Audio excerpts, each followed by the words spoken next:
Welcome back to my channel the fellowship of the pen. So अब officially विद्या संबल योजना के अंतर्गत जो कार्यालय निदेशक माध्यमिक शिक्षा राजस्थान बीकानेर है, उसने ऑफिशियली एक डॉक्यूमेंट रिलीज किया है। उसके अंदर हमें सब कुछ बता दिया गया है कि कैसे फॉर्म भरना है, कौन फॉर्म भर सकता है, और उन्होंने एक खुद का फॉर्म भी निकाला है, तो हमें वही भर के देना है और किस तारीख को देना है, और जो सारी जो भी डिटेल दी गई है मैं इस वीडियो में आपको सब कुछ समझा दूंगा। ठीक है, तो इम्पोर्टेंट पॉइंट ये है कि हम स्टार्ट से देखते हैं कि ये है क्या, विद्या संबल है क्या, क्योंकि हमें ये चैनल बहुत सारे ऐसे लोग भी देख रहे हैं जिन्हें कुछ भी नहीं पता विद्या संबल के बारे में। तो विद्या संबल में अब जो ऑफिशियली जो बीकानेर का जो नोटिफिकेशन आया, उसमें सिर्फ लेक्चरर जो 11th-12th को पढ़ाएंगे ना, उनको टेम्पररी बेसिस पे ले रहे हैं। ये एक परमानेंट जॉब नहीं है। फर्स्ट बात तो ये है कि ये है ना टेम्पररी जॉब है, जो कि 11th-12th को पढ़ाने वालों को यहाँ लिया जा रहा है।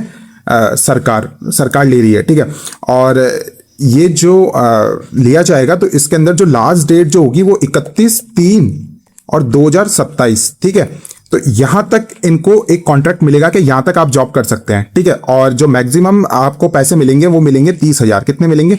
30,000 रुपए यहाँ पे मिलेंगे। ठीक है, अब करना क्या है, जो एज रिस्ट्रिक्शन है यहाँ पे, तो जिसने भी BA BEd, ठीक है, BA plus BEd plus MA, वो ये फॉर्म भर सकता है। ठीक है, और इसकी जो एज है वो 65 तक, अप टू 65 है। ठीक है, और 11th-12th को पढ़ाना है, और 400 रुपए यहाँ पे मैक्सिमम मिलेंगे। ठीक है, कितने मिलेंगे?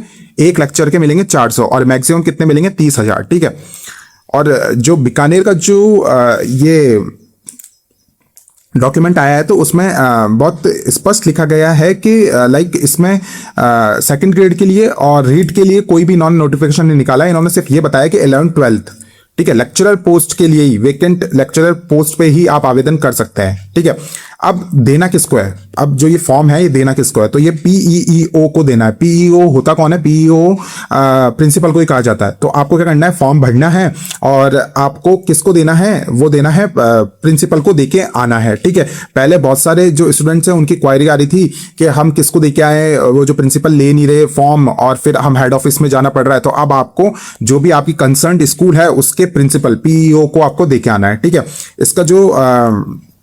इसमें जो मेरिट बनेगी, तो वो एजुकेशनल क्वालिफिकेशन की बनेगी। ठीक है, 75% तक एजुकेशन क्वालिफिकेशन की बनेगी, और 25% बनेगी प्रोफेशनल क्वालिफिकेशन की। ठीक है, तो ये एक मेरिट क्राइटेरिया इसमें दे रखा है। ठीक है, उसके बाद में हम इसमें साफ साफ एक लिखा गया है कि जो लोग पहले टीचर ही थे, या फिर जिनकी एज 60 प्लस है, और जो पहले टीचर थे, गवर्नमेंट टीचर थे, और वो अब रिटायर्ड हो चुके हैं, तो पहली जो इसमें प्रायोरिटी दी जाएगी तो उनको दी जाएगी। ये थोड़ा सा मतलब एक क्रिटिकल पॉइंट है, क्योंकि बेरोजगार तो यंग स्टूडेंट है, और उन्हें तो वैसे भी ही पेंशन मिली जा रही है, लेकिन जो प्रायोरिटी दी जाएगी वो 60 से प्लस जो रिटायर्ड एज्ड टीचर है उनको दी जाएगी। ठीक है, और यहाँ पे एक चीज आप ये याद रखना कि ये है ना सिर्फ गाँव में है, शहरों के अंदर इससे रोका गया है, रूरल एरिया में नहीं है। याद रखना, रूरल एरिया में विद्या संबल योजना का ये जो है, ये आपको उन स्कूल्स जो रूरल जो क्षेत्रीय जगहों में आ रही है, ठीक है, जो शहर की जो रीजन में जो स्कूल्स है वहां पे अभी ये इम्प्लीमेंट नहीं हुआ है। ये सिर्फ रूरल में। क्यों नहीं हुआ? क्योंकि यहाँ पे म्युनिसिपल इलेक्शंस है, तो उसकी वजह से यहाँ पे आचार संहिता लग रखी है। ठीक है, तो ये सिर्फ जो गांव की स्कूलें हैं वहां पे है। ठीक है, अब देना कब है और इसकी डेट क्या है? तो जो विज्ञप्ति है वो 31 अगस्त 2026 तक गवर्नमेंट ने कहा है कि 31 अगस्त को ये नोटिफिकेशन वैकेंसीज का जो स्कूल्स होगी, जो भी कंसर्न स्कूल होगी ना, उनसे गवर्नमेंट ने 28 अगस्त तक ले लिया है कि कितनी सीट्स वैकेंट है, और 31 अगस्त को जो भी स्कूल होगी वो ये अपने पोर्टल पे या फिर अपने जो भी वहां पे स्टूडेंट जाएंगे तो उन्हें बता देंगे कि हमारे इतनी वैकेंसीज वहां पे खाली है। तो ये 31 अगस्त को हो जाएगा। तब आपको फॉर्म कब भरना है? आपको फॉर्म भरना है 1 सितंबर से लेके 7 सितंबर तक। ठीक है, दोपहर 12 बजे तक। कब से? 1 सितंबर से लेके 7 सितंबर तक। ठीक है, अब इसमें जो अब आगे जो प्रक्रिया रहेगी वो रहेगी कि 9 सितंबर से 10 सितंबर तक यहाँ पे एक प्रोविजनल मेरिट लिस्ट निकाली जाएगी, ठीक है। और 11 सितंबर को यहाँ पे एक फाइनल मेरिट लिस्ट आएगी और आपका जो फाइनल सिलेक्शन है वो 15 सितंबर को होगा। कब होगा? 15 सितंबर को, ठीक है।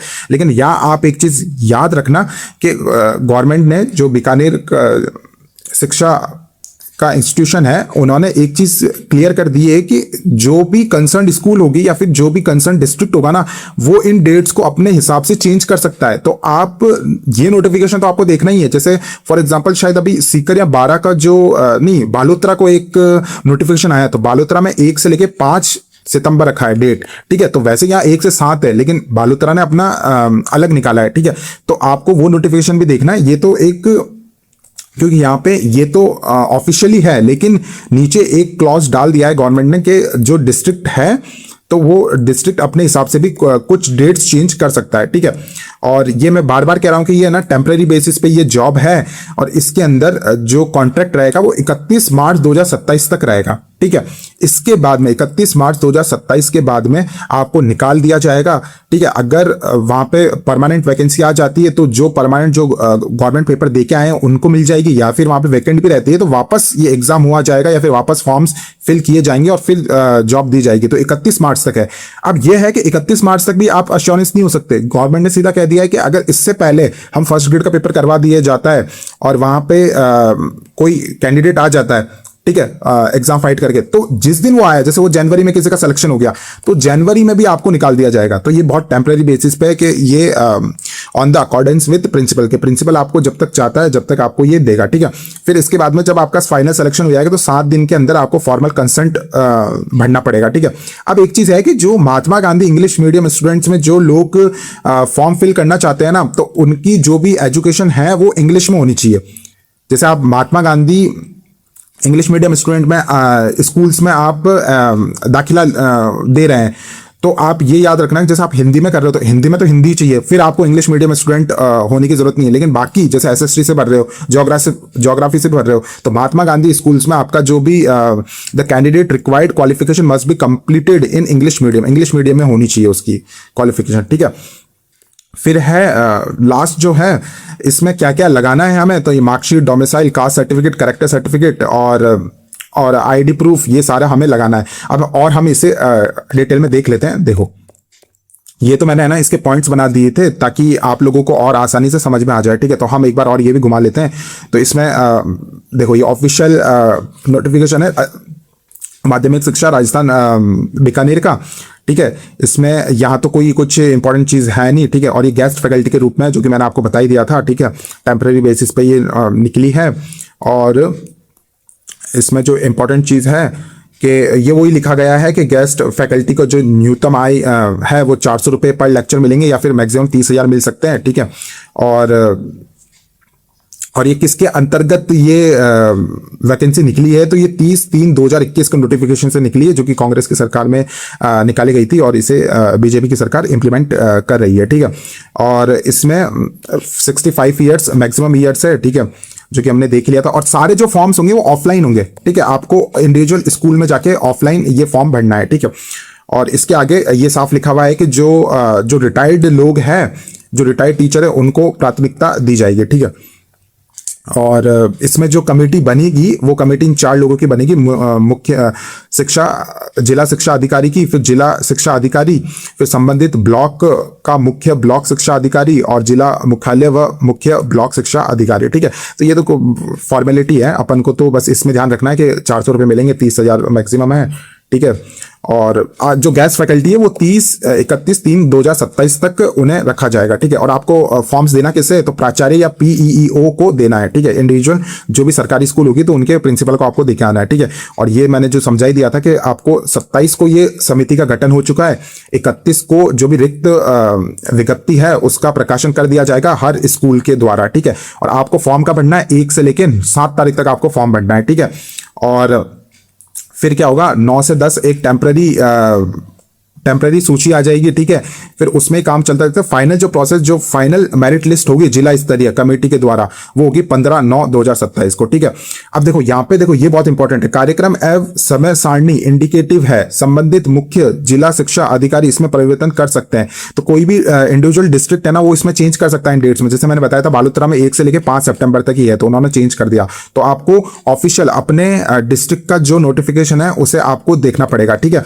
तो आई होप आपके डाउट्स क्लियर हो चुके हैं, और अगर आपको और भी कोई डाउट है तो आप कमेंट सेक्शन में बताइए। अब आप देख लेते हैं फॉर्म कैसे भरना है, ठीक है। फॉर्म में कुछ नहीं करना, अब जो पुराने जो भी लोगों ने फॉर्म भरे ना, वो निरस्त हो चुके हैं, उस आधार पे आपको नहीं भरना। अब ये नया फॉर्म है जो एक ही पन्ने का है, ये आपको भरना है। तो क्या करना है, यहाँ पे तो आपको फोटो लगा देनी है, ठीक है, पासपोर्ट साइज की। आवेदक का नाम, यहाँ पे कोई नाम लिख देना है अपना, जो भी आपका नाम है, राहुल या फिर मोहित, जो भी आपका नाम है यहाँ पे आ गया। आपके पिता का नाम यहाँ पे आ जाएगा, ठीक है।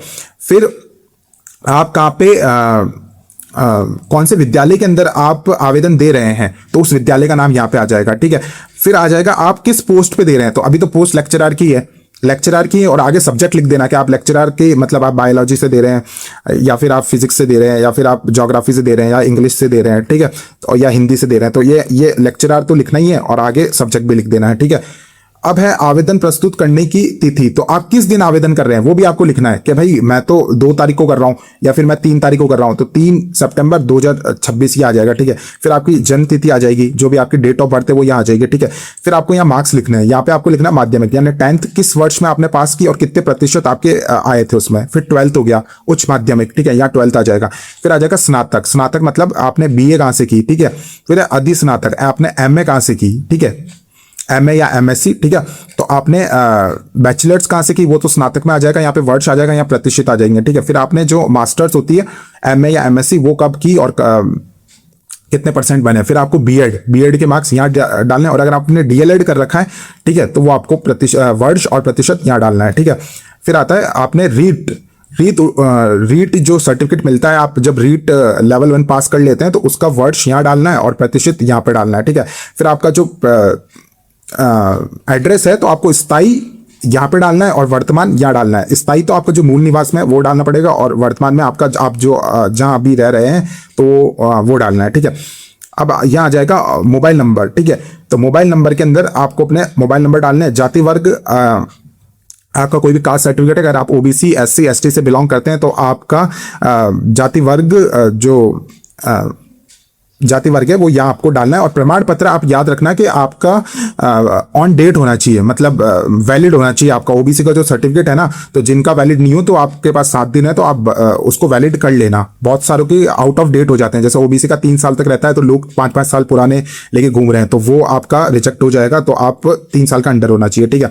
फिर आप अगर विकलांग है, या फिर भूतपूर्व सैनिक है, या विधवा है, या स्पोर्ट्स पर्सन है, तो आपको ये फॉर्म, मतलब आपको इसका एक सर्टिफिकेट लगाना पड़ेगा, क्योंकि आपको इसके बेसिस पे कुछ फायदा मिल सकता है, ठीक है। तो कौन कौन से, या तो आप रिटायर्ड सोल्जर हैं, ठीक है, या फिर आप विकलांग है, या विधवा है, ठीक है, या स्पोर्ट्स पर्सन है, तो इनको स्पेशल छूट मिली जाएगी, ठीक है। आधार कार्ड और मूल निवास प्रमाण पत्र और चरित्र प्रमाण पत्र, ठीक है। तो अब देखिए, ये यहाँ पे आपको जैसे आपने फर्स्ट फॉर्म पे तो आपने ये लगा दिया, ठीक है, ये फॉर्म लगा लिया, ठीक है। अब इसके पीछे आपको कौन कौन सी फोटोकॉपी लगानी है, तो फर्स्ट तो 10th की फोटोकॉपी लग जाएगी, संकलन 1, ठीक है। संकलन 2 हो जाएगी 12th की फोटोकॉपी। फिर संकलन 3 में आ जाएगा जो BA आपने किया उसकी फोटोकॉपी, ठीक है। फिर आपने जो MA किया है उसकी फोटोकॉपी लग जाएगा। फिर BEd आपने जो किया उसकी फोटोकॉपी लग जाएगी 5, ठीक है। फिर 6th में अगर आपने DLED कर रखा होगा तो ये BEd को हटा के आप DLED के लगा देंगे, ठीक है। तो ये 5 ही हो गई, ठीक है। फिर आपका जो रीट में जो आप पास हुए हैं तो वो आपको लगानी है। वैसे लेक्चरर का आप कर रहे हैं तो शायद रीट का कंपलसरी है या नहीं है, उसके ऊपर अभी यहाँ लिखा गया है आवश्यकता अनुसार, ठीक है। तो लेक्चरर में तो आपको लगाना नहीं पड़ेगा, ठीक है। और जाति वर्ग में आपका OBC या फिर SC ST का आपको सर्टिफिकेट लगाना है, या EWS का जो भी है, ठीक है। फिर आप अगर विकलांग और स्पोर्ट्स पर्सन या विधवा या भूतपूर्व सैनिक है तो आपको उसकी एक फोटोकॉपी, वो भी सेल्फ अटेस्ट करके उस पर सिग्नेचर करके लगाना है, ठीक है।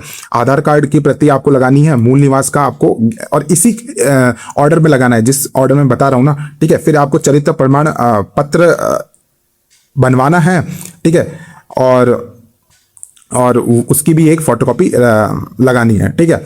अब लास्ट में आपको क्या करना है, ये एक इन्होंने खुद ही एक शपथ पूर्वक एक आपसे ओथ ले ली गई है कि भाई मैं जो मेरी सेवाएं गेस्ट फैकल्टी के रूप में पूर्णतः अस्थायी तौर पर ली जा रही है, अंत मेरे द्वारा गेस्ट फैकल्टी के तहत दी गई सेवाएं भविष्य में चयनित पद के लिए स्थायी राजकीय सेवा का आधार नहीं होगी और मेरे द्वारा इस आधार पर राजकीय सेवा में स्थायी करने हेतु मांग नहीं की जाएगी। तो जो लोग ये सोच रहे हैं कि अभी टेम्परेरी लग जाते हैं, 1 साल बाद हम कोर्ट में जाके परमानेंट कर लेंगे, तो आप ये पढ़ लीजिएगा, आपके यहाँ सिग्नेचर होंगे, तो जब गवर्नमेंट आप जब भी ये मांग करेंगे तो गवर्नमेंट आपको ये दिखा देगी इसकी फोटोकॉपी करके, ठीक है। तो जो भी लोग ऐसा सोच रहे हैं कि ये परमानेंट वैकेंसी है, तो आप बिल्कुल इस भ्रम में मत रहिए, ये एक टेम्परेरी है। और आपको मेरी तो यही कहना है कि गवर्नमेंट परमानेंट वैकेंसीज निकाले, ताकि क्योंकि ये तो बिल्कुल टेम्परेरी, और जिनको ऐसा लग रहा है तो कि हम अभी टेम्परेरी लग रहे हैं और कल को परमानेंट हो जाएंगे कोर्ट में जाके, तो ये बिल्कुल आपसे शपथ ले ली गई है। तो आप अपना वेस्ट और टाइम वेस्ट ना करें, ना पैसा वेस्ट करें कोर्ट में जाके, क्योंकि आपसे पहले ही इस चीज़ में आपकी शपथ ले ली गई है और यहाँ आपके सिग्नेचर हो जाएंगे। और ये आपका फॉर्म, ये आपको ये फॉर्म करना है और ये सारी आपको फोटोकॉपी लगानी है, ठीक है। और आपको जितनी भी स्कूल्स है जहाँ पे भी वैकेंसी खाली है, तो वहाँ पे आपको प्रिंसिपल को देके आनी है। और डेट क्या रहेगी, इसमें लिखा गया 1 से 7, ठीक है। आई होप आप सबको समझ में आ गया होगा। वीडियो थोड़ी लंबी है, लेकिन आपको इतना सब कुछ डिटेल में आपको समझा दिया गया है कि मतलब ये क्या है और कैसे भरना है और कब तक भरना है। और आज से पहले जो भी नोटिफिकेशन आए थे वो शायद मोस्टली वो नेग्लेक्ट ही हो जाएंगे, क्योंकि ये ऑफिशियल नोटिफिकेशन है, जो कि काश ये नोटिफिकेशन पहले ही आ जाता तो लोगों ने जो इतनी मेहनत की है, फोटोकॉपीज निकाल के स्कूल्स में गए हैं, वो तो इतनी मेहनत नहीं करनी पड़ती। और याद रखना कि ये अर्बन स्कूल्स में नहीं है, ये सिर्फ रूरल स्कूल्स में है। अर्बन स्कूल्स में, शहरी स्कूल्स में क्यों नहीं है, क्योंकि आचार संहिता लग रखी है, ठीक है। So let's see. और आप कमेंट्स में बता देना क्या, मतलब कोई आपका डाउट हो तो आप कमेंट में बता देना, ठीक है। और इसकी पीडीएफ, इस फॉर्म की पीडीएफ मैंने अपने टेलीग्राम चैनल पे मैं ये अपलोड कर रखी है, तो आप मेरे प्रोफाइल में जाके मेरा टेलीग्राम चैनल फॉलो कर लेना और ये आप पीडीएफ आपको वहाँ पे मिल जाएगी। तो ये फॉर्म भी आपको मिल जाएगा, आप फॉर्म फिल कर लेना, ठीक है। तो बाय, और फॉर्म भरिए और ऑल द बेस्ट।